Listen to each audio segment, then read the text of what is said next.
તો પાટણ જિલ્લામાં પાવરગ્રીડ વીજ કંપનીની દાદાગીરી સામે આવી છે। સરસ્વતી તાલુકામાં ખેડૂતના ઉભા પાક પર કંપનીના કર્મચારીઓએ જેસીબી ચડાવી દીધું। વાયડ ગામમાં ભરત જોશી નામના ખેડૂતનો ઉભા પાકને જમીન દોસ્ત કરી નાખવામાં આવ્યો।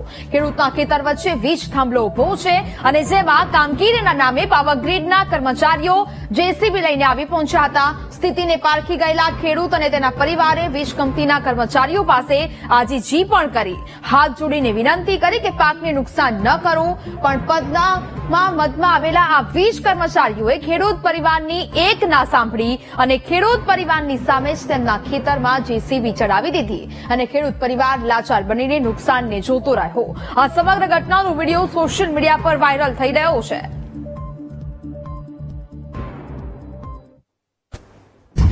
મારા ખેતરમાં પાવર ગેટ ને ધોબલો આવેલો છે। ધોબલાવાળાને મેં એવું બોલેલો કે સાહેબ જાતે કામ કરતા આયા અહીંયા પછી મારું કામ કરો। એ સાહેબ પોલીસ સાથે બળજબરીપૂર્વક મારા ખેતરમાં ઘૂસી અને અમે ધક્કામુક્કી કરી અને આ પાવર ગેટ કંપની વાળી દાદાગીરીથી અમારા ખેતરનું કામ ચાલુ કર્યું છે।